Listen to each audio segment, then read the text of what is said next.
Anita Vangalapudi, Minister of Home Affairs and Disaster Management, will present the general budget for 2026-2027. ధన్యవాదాలు అధ్యక్ష. గౌరవనీయుల అధ్యక్ష, గౌరవ ముఖ్యమంత్రి గారికి, గౌరవ ఉప ముఖ్యమంత్రి గారికి, అదేవిధంగా గౌరవ సభ్యులందరికీ కూడా పేరు పేరు నమస్కారాలు తెలియజేసుకుంటూ 2026-27 ఆర్థిక సంవత్సరానికి బడ్జెట్ ప్రతిపాదనల్ని ఈ గౌరవ సభ ఆమోదం కోసం ప్రవేశపెడుతున్నాను. ఈ బడ్జెట్ ఒట్టి జమా ఖర్చుల లెక్క మాత్రమే కాదు, 5 కోట్ల ప్రజల ఆశలు ఆకాంక్షలు నెరవేర్చేందుకు ఉద్దేశించిన రోడ్ మ్యాప్ ఇది. వరుసగా 3వసారి బడ్జెట్ సమర్పించడం నాకు దక్కిన అపూర్వమైన గౌరవంగా భావిస్తూ ఈ అవకాశం ఇచ్చిన ముఖ్యమంత్రి చంద్రబాబు నాయుడు గారికి సర్వదా కృతజ్ఞతలు తెలియజేసుకుంటూ, మా దృష్టిలో బడ్జెట్ అంటే కేవలం పద్దుల ప్రకటన కాదు, ఇది అంకెలకు అతీతం. రాష్ట్ర అభివృద్ధి, ప్రజా సంక్షేమాలని జోడెద్దుల బండిలా పరుగులు పెట్టించాలన్న మా దృఢ సంకల్పాన్ని బలంగా చాటి చెప్పే ఒక ప్రకటన. ఈ బడ్జెట్ సాగునీటి కోసం ఎదురుచూసే రాయలసీమ రైతుల కలల్ని సాకారం చేసేది, అవకాశం కోసం ఎదురు చూస్తున్న శ్రీకాకుళం జిల్లాలోని యువ పట్టభద్రులకు గుండె నిబ్బరాన్నిచ్చేది, భవిష్యత్తుపై కొండంత ఆశతో కుటుంబాన్ని నడిపిస్తున్న నెల్లూరు జిల్లాలోని గృహిణికి భరోసానిచ్చేది, కోస్తాంధ్రలోని మహిళా పారిశ్రామికవేత్తల్లో స్ఫూర్తిని నింపేది. దీనిలో ప్రతిపాదించే ప్రతి రూపాయి రాష్ట్ర ప్రజల ఆశలు ఆకాంక్షల్ని సాకారం చేసేందుకు ఉద్దేశించింది. గత ప్రభుత్వ విధ్వంసకర పాలన చేసిన లోతైన గాయాలు, మిగిల్చిన చేదు అనుభవాలు మనం ఏం చేయకూడదో నిరంతరం గుర్తు చేస్తున్నాయి. గత ప్రభుత్వ దుష్ట పరిపాలన వల్ల రాష్ట్రానికి జరిగిన భారీ నష్టాన్ని, ఆర్థిక విధ్వంసాన్ని గమనంలో ఉంచుకొని 2024 సంవత్సర బడ్జెట్ ప్రవేశపెట్టాను. గత ప్రభుత్వం మిగిల్చిన గాయాలను మాన్పి 5 ఏళ్ల విషాదాన్ని దాటుకొని రాష్ట్రాన్ని పునర్నిర్మాణం దిశగా నడిపించేందుకు 2024 బడ్జెట్ బలమైన పునాది వేసింది. 2025 బడ్జెట్ స్వర్ణాంధ్ర 2047 లక్ష్యానికి అనుగుణంగా రాష్ట్రాన్ని అభివృద్ధి పదంలో నడిపింది. అంత భారీ విధ్వంసానికి గురైన రాష్ట్రాన్ని పునర్నిర్మించేందుకు 2 ఏళ్లు చాలా తక్కువ సమయం. 2014లో జరిగిన అహేతుక విభజన రాష్ట్రానికి తగిలిన మొదటి దెబ్బ అయితే 2019-24 మధ్య అప్పటి ప్రభుత్వం చేసిన దుష్పరిపాలన రాష్ట్రానికి తగిలిన మరో పెద్ద షాక్. గత ప్రభుత్వం చేసిన ఆర్థిక విధ్వంసం, అపసవ్య విధానాలు, పాలకుల అసమర్థత రాష్ట్రాన్ని మరింత ఇబ్బందుల్లో కూరుకుపోయేలా చేశాయి. ఇన్ని సవాళ్లను ఎదుర్కొంటూ కూడా కూటమి ప్రభుత్వం అనుసరించిన నిర్మాణాత్మకమైన విధానాల వల్ల 2024 జూన్ నుంచి 20 నెలల్లో రాష్ట్రం అద్భుతమైన అభివృద్ధి పదంలో సాగిందని చెప్పడానికి గర్వపడుతున్నాను. ఇప్పటి వరకు మనం ఏం సాధించాం, ఇప్పుడు ఎక్కడున్నాం, ఇంకా చేయాల్సిందేంటి అన్న అంశాన్ని కూలంకషంగా మదింపు చేసుకొని ఈ బడ్జెట్ రూపొందించాం. అటు ఉత్తరాంధ్ర నుంచి ఇటు రాయలసీమ వరకు ప్రజల జీవితాల్లో గొప్ప మార్పు తేవడం ఈ బడ్జెట్ ఉద్దేశం, మా లక్ష్యం.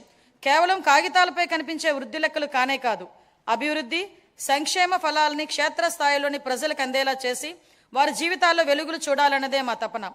విధ్వంసం నుంచి వికాసం దిశగా 2024 జూన్ నుంచి ఇప్పటి వరకు సాగిన అభివృద్ధి ప్రయాణం నిజంగా అద్భుతం. 2024-25లో అధికారంలోకి వచ్చిన మొదటి సంవత్సరంలోనే ఆర్థిక వ్యవస్థను మళ్లీ గాడిలో పెట్టాం. 2019-24 మధ్య 10.3% పడిపోయిన ఆర్థిక వృద్ధి రేటును 2024-25లో 11.7% పెంచాం. 2025-26లో ఎదురైన అనేక భౌగోళిక ఆర్థిక అనిశ్చితులు సృష్టించిన ప్రతికూల ప్రభావాల వల్ల ప్రపంచ ఆర్థిక వ్యవస్థ ఆటుపోట్లు ఎదుర్కొంది. కానీ భారత్ మాత్రం స్థిరంగా నిలబడింది. జమ్మూ కాశ్మీర్లో అమాయకులైన పర్యాటకుల్ని పొట్టన పెట్టుకున్న ఉగ్రవాద మూకలకు ఆపరేషన్ సింధూర్తో భారత ప్రభుత్వం గట్టి జవాబునిచ్చింది. ఉగ్రవాదం, భౌగోళిక రాజకీయ అనిశ్చితులు, శుంకాల యుద్ధంతో తలెత్తిన ఉద్రిక్తతలను భారత్ చలించిందని ప్రధాని నరేంద్ర మోడీ నాయకత్వం ప్రపంచానికి బలమైన సందేశం ఇచ్చింది. భారతదేశానికి లభించిన గొప్ప వరం మోదీ నాయకత్వం. ఆయన నాయకత్వం భారత్ను శక్తివంతంగా తీర్చిదిద్దింది, ఆత్మవిశ్వాసంతో తలెత్తుకు నిలిచేలా చేసింది. ఆయన ఈరోజు భారత్ను ప్రపంచ వేదికపై సగర్వంగా తలెత్తుకునేలా చేశారు. కాబట్టే యావత్ జాతి మోదీ నాయకత్వానికి అండగా నిలబడింది. బులంద్ భారత్కి బులంద్ పెహచాన్ హై మోడీ. భారత్ ఎట్టి పరిస్థితుల్లో తన ప్రయోజనాల విషయంలో రాజీ పడబోదని ప్రపంచానికి అర్థమైంది. ప్రపంచంలో అనేక అస్థిర పరిస్థితులు ఉన్నప్పటికీ ప్రధాని నరేంద్ర మోడీ నాయకత్వంలో భారత్ 8% వృద్ధి రేటు సాధించి సత్తా చాటింది. భారతదేశంతో పాటు ఆంధ్రప్రదేశ్ కూడా ప్రపంచ వేదికపై వెలుగులీనుతుంది. విశాఖపట్నంలో ఏఐ డేటా సెంటర్ ఏర్పాటు చేయాలన్న గ్లోబల్ ఐటీ దిగ్గజం గూగుల్ నిర్ణయం ఒక్కసారిగా ప్రపంచ దేశాలన్నీ ఆంధ్రప్రదేశ్ వైపు తలెత్తేలా చూసేలా చేశాయి. దాన్ని బాహుబలి ఒప్పందంగా పేర్కొనవచ్చు. ప్రపంచ పెట్టుబడులకు గమ్యస్థానం ఆంధ్రప్రదేశ్ అని ఆ ఒప్పందం రుజువు చేసింది. గౌరవ ముఖ్యమంత్రి చంద్రబాబు నాయుడు గారి సమర్థ నాయకత్వం మరియు యువ నాయకుడు గౌరవ మంత్రివర్యులు శ్రీ నారా లోకేష్ గారి విశేష కృషి వలన ఇది సాధ్యపడింది. ఇదే కాదు, రాష్ట్రంలో పెట్టుబడులు వస్తున్నాయి. ప్రభుత్వంపై నమ్మకం పెరిగింది అంటే అది గౌరవ ముఖ్యమంత్రి గారి దార్శనిక పరిపాలన మరియు గౌరవ ఉప ముఖ్యమంత్రి శ్రీ పవన్ కళ్యాణ్ గారి విశ్వనీయ భాగస్వామ్యం వల్లనే సాధ్యమైంది. ఈ మార్పుకి సారథులు మన రాష్ట్ర ప్రజలేనని మేము బలంగా నమ్ముతున్నాం. 2024 జూన్లో రాష్ట్ర ప్రజలు ఎన్డీఏకి కనీ విని ఎరుగని రీతిలో ఘన విజయం కట్టబెట్టినప్పుడే ఈ మార్పు మొదలైంది. ప్రజలు మాకు వేసిన ప్రతి ఓటు వెనకాల వారి ఉద్దేశం బలంగా ప్రస్ఫుటమైంది. ప్రజలు వారితో పాటు వారి పిల్లలకు సురక్షితమైన బంగారు భవిష్యత్తు కోసం ఎన్డీఏని అధికారంలోకి తీసుకొచ్చారు. గత ప్రభుత్వం పారిశ్రామికవేత్తల్ని, పెట్టుబడిదారుల్ని రాష్ట్రం నుంచి తరిమివేసింది. 2019-24 మధ్య అప్పటి పాలకుల నుంచి ఎదురైన చేదు అనుభవాలతో పెట్టుబడిదారులు రాష్ట్రానికి రావాలంటేనే భయపడిపోయారు. పెట్టుబడులు రాకపోవటం, ఉన్న పరిశ్రమలనే మూసివేయటంతో నిరుద్యోగం తాండవించింది. కూటమి అధికారంలోకి వచ్చాక ఈ 20 నెలల్లో పరిస్థితులు పూర్తిగా మారాయి. పెట్టుబడిదారులకు దేశంలోనే అత్యంత అనుకూలమైన పరిస్థితులు ఇప్పుడు మన రాష్ట్రంలో ఉన్నాయి. దేశ జనాభాలో కేవలం 4.2% వాటా మాత్రమే ఉన్నప్పటికీ ఆంధ్రప్రదేశ్ ఇప్పుడు పెట్టుబడులను ఆకర్షించడంలో మిగతా రాష్ట్రాలను వెనక్కి నెట్టింది. పెట్టుబడిదారులకు అత్యంత స్నేహపాత్రమైన రాష్ట్రంగా నిలిచింది. బ్యాంక్ ఆఫ్ బరోడా నివేదిక ప్రకారం 2025-26 ఆర్థిక సంవత్సరంలో ప్రతిపాదిత పెట్టుబడుల్లో 25% ఆంధ్రప్రదేశ్కు రావటమే దీనికి నిదర్శనం. బ్రాండ్ చంద్రబాబు వల్లే ఇది సాధ్యమైంది. ఇప్పటి వరకు మనం ఈజ్ ఆఫ్ డూయింగ్ బిజినెస్ గురించి మాట్లాడే వాళ్ళం, ఇప్పుడు గేర్ మార్చాం.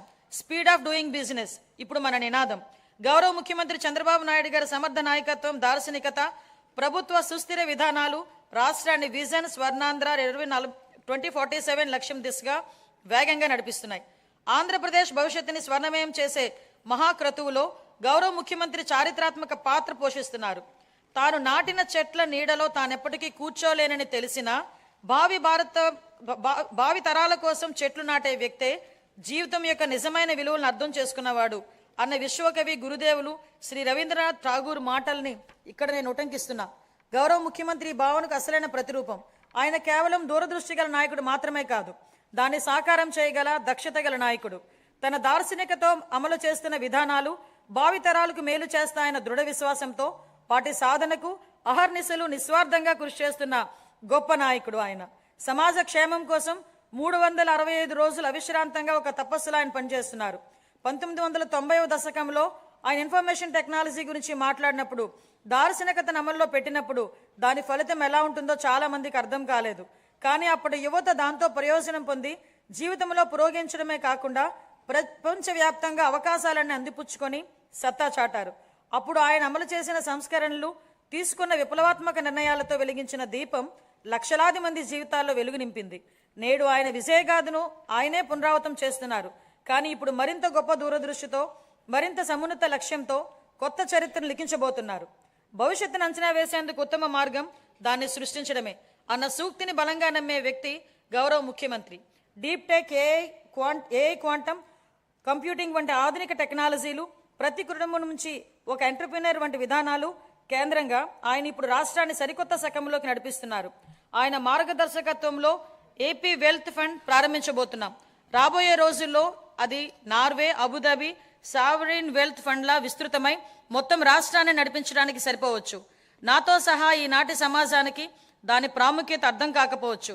కానీ ఐటీ రంగంలో ఆయన చూపిన చొరవ వల్ల 1990 నాటి యువతరం లబ్ధి పొందినట్టే ఈనాటి యువత కూడా ఈ ఏఐ, డీప్ టెక్, క్వాంటంతో భవిష్యత్తులో ఖచ్చితంగా లబ్ధి పొందుతుంది. ఆర్థిక వనరుల పరంగా మనం ఇప్పటికీ సంక్షోభం నుంచి పూర్తిగా బయటపడలేదు. పరిస్థితులు అంత సానుకూలంగా కూడా లేవు. గత ప్రభుత్వం మిగిల్చిన ఆర్థిక అస్తవ్యస్తత పరిస్థితులు అధిగమించే క్రమంలో ఇప్పటికే అనేక సవాళ్లను ఎదుర్కొంటున్నాం. కానీ రాష్ట్ర అభివృద్ధి, సంక్షేమానికి సంబంధించి మా లక్ష్యాల్లో మార్పు లేదు. మా సంకల్పం చెక్కు చెదరలేదు. మా ప్రయాణాన్ని స్థిరంగా కొనసాగించేందుకు ప్రధాని నరేంద్ర మోడీ నుంచి అమూల్యమైన మద్దతు, సహకారం లభిస్తున్నాయి. ఆయనకు కృతజ్ఞతలు తెలియజేస్తున్నాం. కేంద్ర మంత్రి నిర్మలా సీతారామన్ గారు అందిస్తున్న గొప్ప సహకారం గురించి ప్రత్యేకంగా ప్రస్తావించాలి. కష్టకాలంలో ఆమె రాష్ట్రానికి వెన్నుదన్నుగా నిలబడ్డారు. పోలవరం ప్రాజెక్టుని మళ్లీ గాడిలో పెట్టడం, రాజధాని అమరావతి నిర్మాణాన్ని పునఃప్రారంభించడంలో పూర్తి సహకారం అందించారు. రాయలసీమ గ్లోబల్ హార్టికల్చర్ ప్రాజెక్టుని ముందుకు తీసుకెళ్లేందుకు అవసరమైన తోడ్పాటు అందించారు. గత ప్రభుత్వం ఎడాపెడా చేసిన అప్పుల భారాన్ని తగ్గించుకునేందుకు రుణాల పునర్వ్యవస్థీకరణకు అమూల్యమైన సహకారం అందజేశారు. ఆమెకు హృదయపూర్వక కృతజ్ఞతలు తెలియజేస్తున్నా. 2026-27 సంవత్సరానికి సంబంధించి ఫిబ్రవరి 1న ప్రవేశపెట్టిన కేంద్ర బడ్జెట్ రాష్ట్రానికి ఆశాకిరణంలా కనిపిస్తుంది. దానిలో రాష్ట్ర అభివృద్ధికి అనేక అవకాశాలు కనిపిస్తున్నాయి. తూర్పు కోస్తా పారిశ్రామిక కారిడార్, పర్యాటక కేంద్రాల అభివృద్ధి, ఎలక్ట్రికల్ బస్సుల కొనుగోలుకు పూర్వోదయం పథకం ఉపయోగపడుతుంది. రాయలసీమ గ్లోబల్ హార్టికల్చర్ హబ్గా కూడా వేగంగా రూపుదిద్దుకుంటుంది. కేంద్ర బడ్జెట్లో కొత్తగా ప్రకటించిన rare earth corridors, data centres, ప్రాంతీయ medical hub, national institute of pharmaceutical education and research, seaplane manufacturing, container manufacturing, ప్రతి జిల్లాలో బాలికల హాస్టళ్లు వంటి అంశాల నుంచి రాష్ట్రానికి గరిష్ట ప్రయోజనాలు పొందేందుకు అవకాశం ఉంది. ప్రపంచవ్యాప్తంగా ఇప్పుడు ప్రభుత్వ రంగ ప్రాజెక్టుల్ని పీపీపీ ఛాలెంజ్ విధానాల్లో చేపట్టే ట్రెండ్ నడిపిస్తోంది. ఇది ప్రభుత్వ రంగ సంస్థల నైపుణ్యాలను, సామర్థ్యాలను పెంచేందుకు దోహదం చేస్తుంది. పీపీపీ విధానంలో ప్రైవేట్ రంగానికి ఉన్న అనుభవంతో ప్రభుత్వ ప్రాజెక్టులను మరింత మెరుగ్గా అమలు చేయగలం. ప్రాజెక్టులని వ్యయాలను నిర్ణయించడంలో పారదర్శకతకు, పోటీతత్వానికి పెంచేందుకు ఛాలెంజ్ విధానం దోహదం చేస్తుంది. కేంద్ర ప్రభుత్వం బడ్జెట్లో చాలా ప్రాజెక్టులని ఛాలెంజ్ విధానంలో ప్రకటించడంతో ఆంధ్రప్రదేశ్కు కొత్త అవకాశాలకు ద్వారాలు తెరిచినట్టయింది. ఛాలెంజ్ మోడల్లో ప్రాజెక్టులు చేపట్టేందుకు రాష్ట్రం పూర్తిగా సంసిద్ధంగా ఉంది. ఇతర రాష్ట్రాల్లో పోటీపడి chemical park, mega textile park, city economic regions, university township వంటి ప్రాజెక్టులు సాధించుకోగలమన్న విశ్వాసం మాకుంది. సిటీ ఎకనామిక్ రీజియన్స్ ప్రాజెక్టులో పోటీ పడేందుకు విశాఖపట్నం ఎకనామిక్ రీజియన్ ప్లాన్ ఇప్పటికే సిద్ధం చేశాం. విజన్ స్వర్ణాంధ్ర 2047 అమలుకి, ప్రాంతీయ ఆకాంక్షలు నెరవేర్చేందుకు, సమ్మిళిత అభివృద్ధి సాధించేందుకు మా ప్రభుత్వం ప్రాంతీయ అభివృద్ధి విధానాన్ని అనుసరిస్తోంది. విశాఖపట్నం, అమరావతి, తిరుపతి రీజియన్లను రాష్ట్రానికి కీలకమైన గ్రోత్ ఇంజన్లుగా గుర్తించింది. నీతి ఆయోగ్తో కలిసి విశాఖపట్నం ఎకనామిక్ రీజియన్ కి ఎకనామిక్ మాస్టర్ ప్లాన్ తయారు చేశాం. శ్రీకాకుళం, పార్వతీపురం, మన్యం, విజయనగరం, విశాఖపట్నం, అల్లూరు సీతారామరాజు, అనకాపల్లి, పోలవరం, కాకినాడ, తూర్పుగోదావరి, డాక్టర్ బిఆర్ అంబేద్కర్ కోనసీమ జిల్లాలు దీని పరిధిలోకి వస్తాయి. దీనిలో మొత్తం 7 గ్రోత్ డ్రైవర్లు ఉన్నాయి. మ్యానుఫ్యాక్చరింగ్, సర్వీసెస్, మౌలిక వసతులు, పట్టణీకరణ, వ్యవసాయ రంగాల్లో 41 హై ఇంపాక్ట్ ప్రాజెక్టులు ఏర్పాటవుతాయి. వాటికి అవసరమైన నిధుల్ని కేంద్ర ప్రభుత్వం, ప్రైవేట్ రంగాల నుంచి సమకూర్చుకుంటాం. మెట్రో రైల్ ప్రాజెక్టులు సహా వీఆర్కి సంబంధించిన సుమారు 28,000 కోట్ల రూపాయలతో ప్రాజెక్టులు ప్రతిపాదనలు సమర్పిస్తున్నాం. వీఆర్ తరహాలోనే ఎన్టీఆర్, కృష్ణా, ఏలూరు, గుంటూరు, పశ్చిమ గోదావరి, ప్రకాశం, పల్నాడు, బాపట్ల, మార్కాపురం జిల్లాలతో అమరావతి ఎకనామిక్ రీజియన్ అభివృద్ధి చేస్తాం.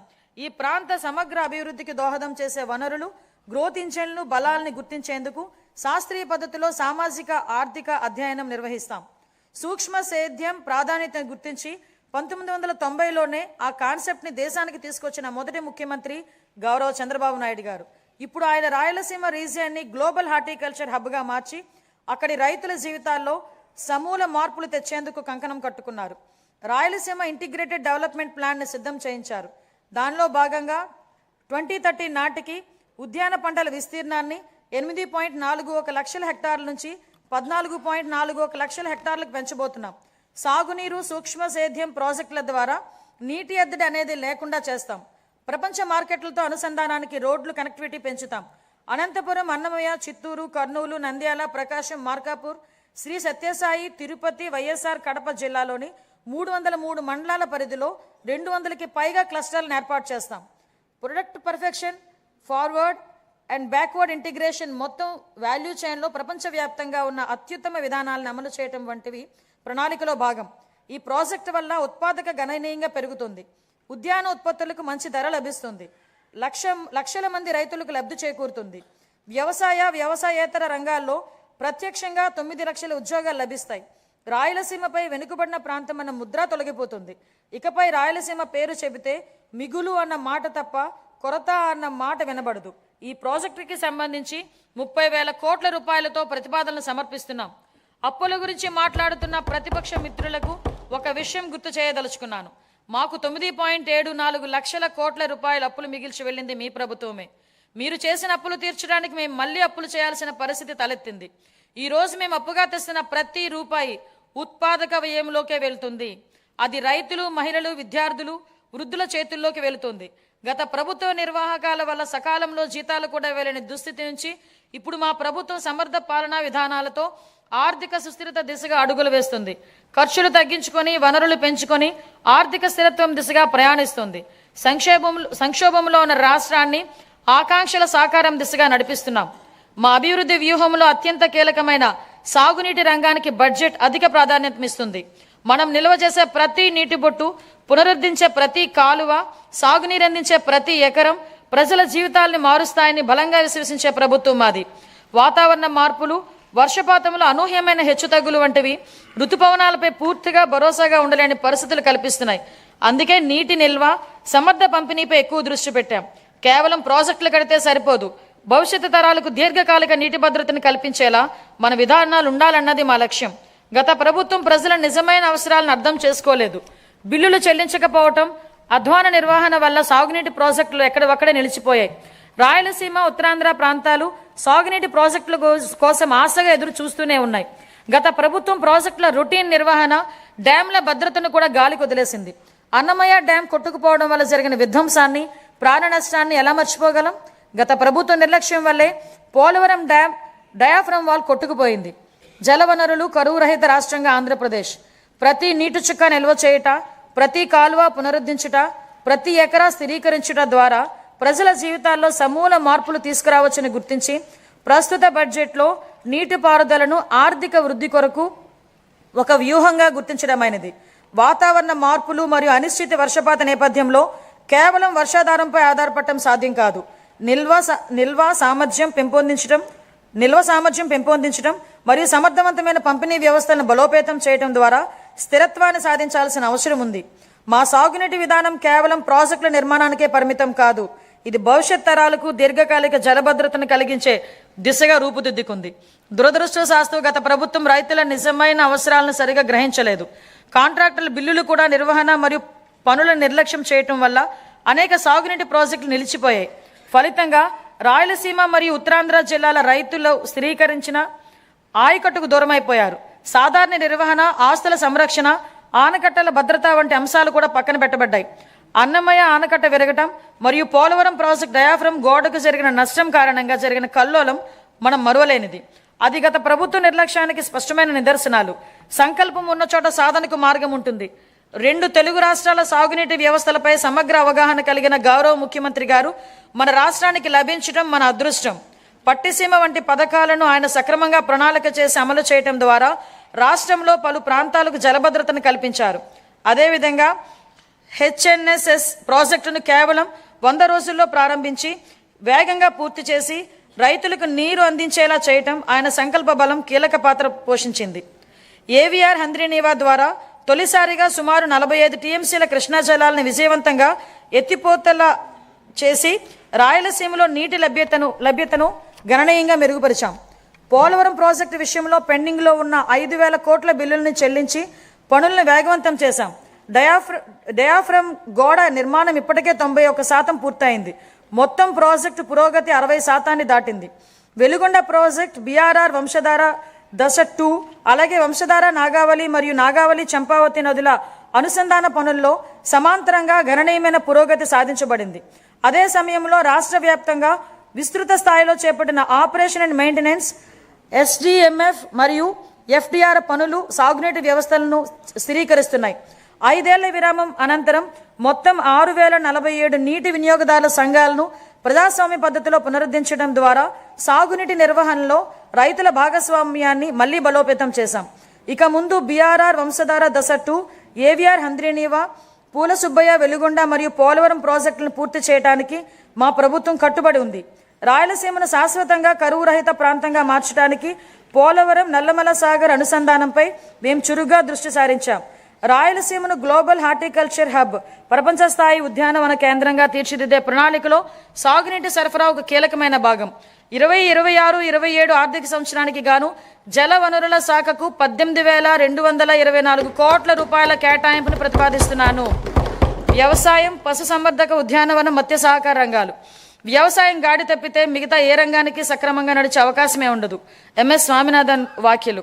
వ్యవసాయం తప్పితే మరే రంగానికి సరిగా నడిచే అవకాశం ఉండదు. స్వామినాథన్ గారు అన్న మరో మాట.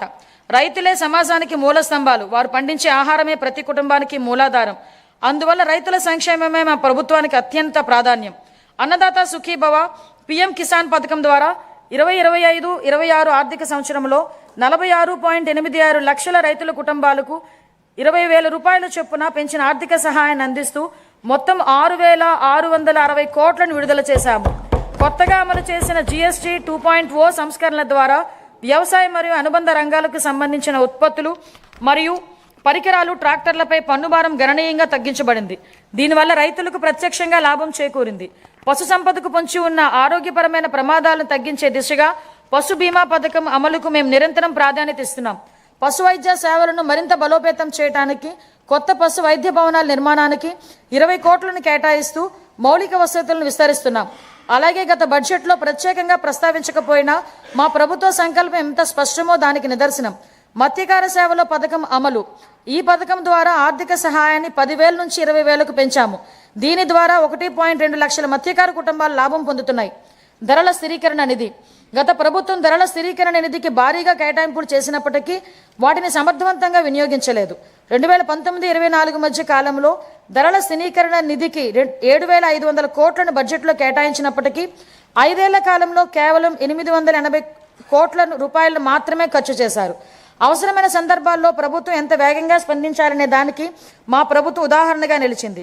ధరల స్థిరీకరణ నిధికి 300 కోట్లను మాత్రమే కేటాయించినప్పటికీ ఒక్క సంవత్సరంలోనే 1,200 కోట్లకు పైగా ఖర్చు చేసి రైతులకు ఉపశమనం కల్పించాం. తోటపూరి మామిడి రైతులు, ఉల్లి రైతులు, కోకో గింజల సాగుదారులు, పొగాకు రైతులు తదితరులకు మద్దతు అందించాం. 2026-27 ఆర్థిక సంవత్సరానికి గాను ధరల స్థిరీకరణ నిధికి 500 కోట్ల రూపాయల కేటాయింపును ప్రతిపాదిస్తున్నాం.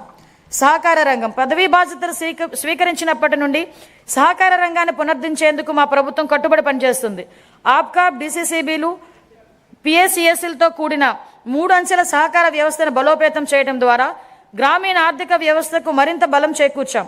2025-26 ఆర్థిక సంవత్సరంలో 53.2 లక్షల సభ్యులకు సేవలు అందిస్తూ 7,600 కోట్లకు పైగా వ్యవసాయ రుణాలను మంజూరు చేశాయి. ముఖ్యమైన సాధనగా మొత్తం 2,021 ప్యాకులను డిజిటలైజ్ చేయగా వాటిలో 2,017 సంఘాలు ఈప్యాక్గా కార్యక్రమాలు నిర్వహిస్తున్నాయి. దీనివల్ల సేవలు అందించడంలో ఆలస్యం గణనీయంగా తగ్గి పారదర్శకత పెరిగింది. 2026-27 ఆర్థిక సంవత్సరానికి గాను వ్యవసాయ మరియు అనుబంధ రంగాలకు 13,598 కోట్ల రూపాయలు కేటాయింపును ప్రతిపాదిస్తున్నాను. వ్యవసాయ బడ్జెట్ను సమర్పించే సందర్భంగా ఇందుకు సంబంధించిన వివరాలు నా సహచర మంత్రి గారు సభకు సమగ్రంగా తెలియజేస్తారు. పాఠశాల విద్య, ఉన్నత విద్య, నైపుణ్యాభివృద్ధి, ఉపాధి మరియు శిక్షణ. విద్యను ఉద్దేశించే నెల్సన్ మండే గారి మాటల్లో ప్రపంచాన్ని మార్చడానికి మీరు ఉపయోగించగల అత్యంత శక్తివంతమైన ఆయుధం విద్య. విద్య అనేది కేవలం భవనాలు, పాఠ్య ప్రణాళికలు లేదా పరీక్షలకే పరిమితం కాదు. తన బిడ్డ మంచి భవిష్యత్తును సాధిస్తాడనే నమ్మకంతో ఉన్న తల్లి కళ్ళల్లో కనిపించే ఆశయ విద్య. గ్రామీణ ప్రాంతానికి చెందిన ఒక విద్యార్థి వైద్యుడు, ఇంజనీరు, ఉపాధ్యాయుడు లేదా ఒక సివిల్ సర్వెంట్ కావాలని కలలు కనే సంకల్పమే విద్య. మా ప్రభుత్వం విద్యను కేవలం పరిపాలనా బాధ్యతగా కాకుండా ఒక నైతిక కట్టుబాటుగా పరిగణిస్తుంది. మా దృష్టిలో పాఠశాలలు నిర్మించడం అంటే భవిష్యత్తును నిర్మించడం. శ్రీ నారా లోకేష్ గారి నాయకత్వంలో మన రాష్ట్రంలో విద్యా దృక్పథం లక్ష్య సాధన దిశగా దృష్టి సారిస్తోంది. పిల్లలు గ్లోబల్ స్థాయిలో పోటీ పడగల నైపుణ్యాలతో సిద్ధమవుతున్నారు. 2019-24 మధ్య కాలంలో ప్రభుత్వ విద్యా వ్యవస్థ తీవ్రమైన విద్యా మరియు సంస్థాగత వెనుకబాటుకు గురైంది. సమగ్ర ప్రణాళిక లేకుండా చేపట్టిన సంస్కరణలు గందరగోళాన్ని సృష్టించాయి. తొందరపాటు నిర్ణయంతో 1000 పాఠశాలను CBSE విధానానికి మార్చడం వల్ల సుమారు 90% విద్యార్థులు ఉత్తీర్ణత కాలేకపోయారు. ఉపాధ్యాయుల సన్నద్ధత లేకపోవడం, టోఫెల్ కార్యక్రమం విఫలమైంది. అమలు సాధ్యాసాధ్యాలు పరిగణలోకి తీసుకోకుండా ప్రతిపాదించిన IB పాఠ్య ప్రణాళికపై ప్రజాధనం వృధా అయింది. నాడు నేడు కార్యక్రమంలో పరిపాలనా వైఫల్యం కారణంగా 7,876 కోట్ల విలువైన మౌలిక సదుపాయాల పనులు అసంపూర్తిగా మిగిలిపోయాయి. జూన్ 2024 నుంచి మా ప్రభుత్వం విద్యారంగంలో సమగ్ర ఫలితాలపై దృష్టి కేంద్రీకరించిన సంస్కరణలు ప్రారంభించింది. తల్లికి వందనం, మనబడి మన భవిష్యత్, డొక్కా సీతమ్మ మధ్యాహ్న భోజన పథకం, పారిశుద్ధ్యము మరియు నిర్వహణ నిధులు, పాఠ్య ప్రణాళిక మార్పులు, డిజిటల్ లెర్నింగ్, ఉపాధ్యాయుల సామర్థ్య వృద్ధి, పరిపాలన పునర్వ్యవస్థీకరణ వంటి ప్రధాన కార్యక్రమాల ద్వారా అభ్యసన సామర్థ్యాలను, ఫలితాలను మరియు గ్లోబల్ పోటీతత్వాన్ని మెరుగుపరచడంపై దృష్టి సారించాం. లెర్నింగ్ ఎక్సలెన్స్ ఇన్ ఆంధ్రప్రదేశ్ కింద KG to PG విద్యా సంస్కరణ నమూనాను ప్రారంభించాం. సూపర్ 6 కార్యక్రమంలో భాగంగా 2025-26లో ప్రవేశపెట్టిన తల్లికి వందనం పథకం కింద ప్రతి విద్యార్థికి సంవత్సరానికి 15,000 రూపాయల చొప్పున అందజేసి 67.27 లక్షల మంది విద్యార్థులకు లాభం చేకూర్చాం. పరిపాలనా పారదర్శకతను, మెగా పేరెంట్ టీచర్ సమావేశాలు, పాఠశాల స్టార్ రేటింగ్ వ్యవస్థ, సమాజ భాగస్వామ్యం ద్వారా బలోపేతం చేశాం. అనేక సంవత్సరాలుగా వేలాది ఉపాధ్యాయ పోస్టులు ఖాళీగా ఉండేవి. మెగా డిఎస్సి 2025 ద్వారా నోటిఫై చేసిన 16,347 పోస్టుల్లో 15,941 ఉపాధ్యాయుల పోస్టులు విజయవంతంగా భర్తీ చేశాం. ఉపాధి, గౌరవం మరియు అవకాశాలు సృష్టించినప్పుడే వృద్ధికి అర్థం ఉంటుంది. భవిష్యత్ ఉపాధి అవసరాలకు అనుగుణంగా సమగ్ర నైపుణ్యాభివృద్ధి వ్యవస్థను రూపొందిస్తున్నాం. విద్యా పరిశ్రమలు మరియు అభివృద్ధి చెందుతున్న సాంకేతిక రంగాల మధ్య సమన్వయంపై దృష్టి సారిస్తున్నాం. ప్రత్యక్ష అనుభవాన్ని కల్పించేందుకు అన్ని ప్రభుత్వ ఐటీఐలు 167 పరిశ్రమ భాగస్వామ్యులతో అవగాహన ఒప్పందాలు కుదుర్చుకున్నాయి. ఈ ఆర్థిక సంవత్సరంలో 9,188 మంది శిక్షణార్థులు పరిశ్రమల్లో ప్రత్యక్ష శిక్షణ పొందగా ప్రభుత్వ ఐటీఐ విద్యార్థుల్లో 98% మంది నియామకాలు లేదా అప్రెంటిస్ అవకాశాలను పొందారు. 2026-27 ఆర్థిక సంవత్సరానికి నేను ఈ క్రింది విధంగా కేటాయింపులను ప్రతిపాదిస్తున్నాను.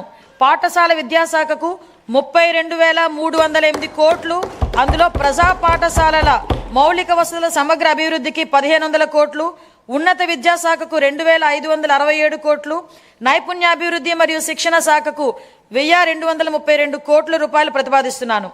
పంచాయతీరాజ్ మరియు గ్రామీణాభివృద్ధి గౌరవ ఉప ముఖ్యమంత్రి శ్రీ కె పవన్ కళ్యాణ్ గారి నాయకత్వంలో ఆంధ్రప్రదేశ్ గ్రామీణ ముఖ చిత్రం రూపాంతరం చెందుతోంది. 2025-26 ఆర్థిక సంవత్సరంలో 3.44 లక్షల ఎన్నికైన ప్రజాప్రతినిధులు మరియు కార్యనిర్వాహకులకు శిక్షణ ఇవ్వడం ద్వారా ఆంధ్రప్రదేశ్ దేశవ్యాప్తంగా ప్రథమ స్థానాన్ని సాధించింది.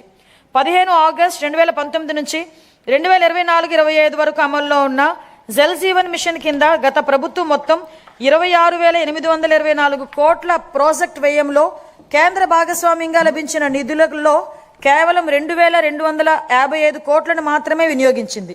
2023-24లో కేంద్రం నుంచి తక్కువ కేటాయింపులు వచ్చినప్పటికీ ఛత్తీస్గఢ్, జార్ఖండ్, గుజరాత్, ఒడిశా వంటి రాష్ట్రాలు ఆంధ్రప్రదేశ్ కంటే ఎక్కువగా ఖర్చు చేశాయి. మా ప్రభుత్వం ఈ పథకాన్ని పునరుద్ధరించేందుకు ముందడుగు వేసింది. మా విజ్ఞప్తిని స్వీకరించి పథకం గడువుని 2028 వరకు పొడిగించిన భారత ప్రభుత్వానికి మా కృతజ్ఞతలు. దీర్ఘకాలిక స్థిరత్వ సమస్యలను పరిష్కరించడంతో పాటు 100% కవరేజ్ సాధించేందుకు ఉపరితల జల ఆధారిత మల్టీ విలేజ్ స్కీమ్స్ ద్వారా ఈ కార్యక్రమాన్ని పునర్వ్యవస్థీకరించాం. ప్రతి వ్యక్తికి రోజుకి 55 లీటర్ల తాగునీటి సరఫరాను నిర్ధారించే దిశగా చర్యలు తీసుకుంటున్నాం. గ్రామీణ అనుసంధానతను బలోపేతం చేస్తూ 4,000 కిలోమీటర్లకు పైగా గ్రామీణ రహదారుల పనులను చేపట్టడం జరిగింది. వీటిలో అనేక పనులు పూర్తి చేయడం జరిగింది మరియు మిగతా పనులు ముగింపు దశలో ఉన్నాయి. దీని ద్వారా దూర ప్రాంతాల గ్రామాల్లో మార్కెట్ ప్రాప్తి, ఆదాయ వృద్ధి మరియు ఆర్థిక స్థిరత్వం మెరుగుపడుతుంది. శాస్కీ కింద 2,123 కోట్లను కేటాయించాం. 2026-27 ఆర్థిక సంవత్సరానికి పంచాయతీరాజ్ మరియు గ్రామీణాభివృద్ధి శాఖకు 22,942 కోట్లను కేటాయించాలని నేను ప్రతిపాదిస్తున్నాను. పర్యావరణం, అటవీ, విజ్ఞాన శాస్త్రం రెండు సాంకేతిక శాఖ 2019-24 మధ్యకాలంలో పరిపాలనా వైఫల్యాల కారణంగా ఎర్రచందనం అక్రమ రవాణా, అక్రమ గనుల తవ్వకం, అటవీ భూముల ఆక్రమణల వంటి ఘటనలు చోటు చేసుకున్నాయి. ఆంధ్రప్రదేశ్ను హరిత ఆంధ్రప్రదేశ్గా తీర్చిదిద్దడం మా లక్ష్యం. 2030 నాటికి 37% మరియు 2047 నాటికి 50% పచ్చదనం సాధించే దిశగా అటవీ సంపదను స్థిరంగా నిర్వహించడం, ఎడారీకరణను ఎదుర్కోవటం వంటి చర్యలను అమలు చేస్తున్నాం. వ్యూహాత్మక పర్యావరణ రక్షణ వలయంగా గ్రీన్ కవర్ వాల్ ఆఫ్ ఆంధ్రప్రదేశ్ను అమలు చేయనున్నాం. 2026-27 ఆర్థిక సంవత్సరానికి పర్యావరణం, అటవీ, విజ్ఞాన శాస్త్రం మరియు సాంకేతిక శాఖకు 714 కోట్లను కేటాయించాలని నేను ప్రతిపాదిస్తున్నాను. పట్టణాభివృద్ధి అమృత్ 2.0 పథకం కింద 117 పట్టణ స్థానిక సంస్థలలో మొత్తం 506 ప్రాజెక్టులు అమల్లో ఉన్నాయి. అదనంగా యుఐడిఎఫ్ మరియు ఏఐబి సహకారంతో చేపట్టిన ప్రాజెక్టులు కూడా పురోగతిలో ఉన్నాయి. ఈ ప్రాజెక్టులన్నింటినీ 2027 డిసెంబర్ నాటికి పూర్తి చేయాలనే లక్ష్యంతో ముందుకు సాగుతున్నాం. ఈ సందర్భంలో 2 సంవత్సరాల వ్యవధిలో యుఐడిఎఫ్ కింద ఆంధ్రప్రదేశ్కు అదనంగా 4,000 కోట్లను మంజూరు చేయడంలో సహకరించిన గౌరవ కేంద్ర ఆర్థిక మంత్రి గారికి మా కృతజ్ఞతలు. 1982లోనే స్వర్గీయ ఎన్టీ రామారావు గారు ఆహార భద్రత ప్రాధాన్యతను గుర్తించారు. అదే స్ఫూర్తితో మా ప్రభుత్వం ప్రస్తుతం 204 అన్నా క్యాంటీన్లు నిర్వహిస్తోంది. 2026 మార్చి నాటికి వాటి సంఖ్యను 275కు పెంచి అతి పేద ప్రజలకు కూడా తగిన ఆహారం అందుబాటులో ఉండేలా చేసి ఆకలిని నివారించడమే మా లక్ష్యం. విశాఖపట్నం మరియు విజయవాడ వంటి ప్రధాన నగరాల్లో ఆధునిక మెట్రో రైలు వ్యవస్థలో ప్రయాణించే కళ త్వరలోనే సాకారం కానుంది. ప్రధానమంత్రి ఆవాస్ యోజన, ఎన్టీఆర్ నగర్స్ కింద ఆర్థికంగా బలహీన వర్గాలకు చెందిన కుటుంబాలకు 25 లక్షల గృహ పట్టాలు, ఇళ్లను అందించి సొంత ఇంటి కళ నెరవేర్చడమే మా ప్రభుత్వ లక్ష్యం. అమరావతి ప్రజల రాజధాని. మా ప్రజల రాజధాని అమరావతి అభివృద్ధికి మద్దతు అందించిన గౌరవ ప్రధానమంత్రి శ్రీ నరేంద్ర మోడీ గారికి నా హృదయపూర్వక కృతజ్ఞతలు తెలియజేస్తూ, ఆంధ్రప్రదేశ్ శాశ్వత రాజధానిగా అమరావతికి చట్టబద్ధ హోదా కల్పించే ప్రక్రియ ప్రారంభించినందుకు ఆయనకు ప్రత్యేకమైన ధన్యవాదాలు తెలియజేసుకుంటున్నాం. వివిధ ఆర్థిక సంస్థల ద్వారా స్వయం సమృద్ధి నమూనాలో నిధులను సమీకరించి పనులు వేగంగా ముందుకు తీసుకెళ్తున్నాం. 57,868 కోట్ల విలువైన 97 పనులకు పరిపాలన అనుమతులు జారీ చేశాం. ఇది మా ప్రభుత్వం ప్రజల రాజధాని అమరావతి నిర్మించాలనే నిబద్ధతకు స్పష్టమైన నిదర్శనంగా తెలియజెప్పుకుంటున్నాం. 2026-27 ఆర్థిక సంవత్సరానికి మున్సిపల్ పరిపాలన మరియు పట్టణాభివృద్ధి శాఖకు 14,539 కోట్లను కేటాయించాలని నేను ప్రతిపాదిస్తున్నాను. న్యాయశాఖ, హోం, మద్య నిషేధం మరియు ఎక్సైజ్, అగ్నిమాపక శాఖలు. మంచివారు భయపడనప్పుడు చెడు శక్తులు బలహీనమవుతాయి.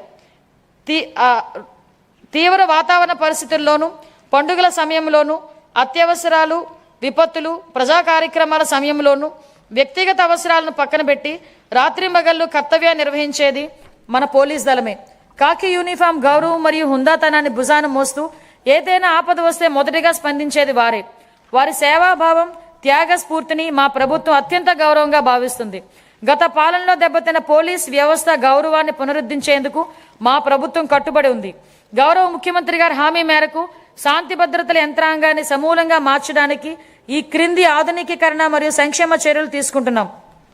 పోలీస్ శాఖకు 3,000 కొత్త వాహనాలను త్వరలో అందించనున్నాం. డిజిటల్ అరెస్టులు, ఆన్లైన్ మోసాలు వంటి ఆధునిక నేరాలను ఎదుర్కొనేందుకు ప్రతి జిల్లాలోని ప్రత్యేక సైబర్ క్రైమ్ పోలీస్ స్టేషన్ ఏర్పాటు చేస్తాం. స్మార్ట్ పోలీసింగ్ల ల్యాబ్ల స్థాపన, కృత్రిమ మేధస్సు ఆధారిత ప్రాజెక్టులు, ఆధునిక కమ్యూనికేషన్ మరియు భద్రతా పరికరాలు, సీసీటీవీ మరియు డ్రోన్ వినియోగంతో సాంకేతికంగా దృఢమైన పోలీస్ వ్యవస్థ నిర్మిస్తున్నాం. కొత్త ఏపీ పోలీస్ అకాడమీ స్థాపన కోసం 94 ఎకరాలు కేటాయించాం.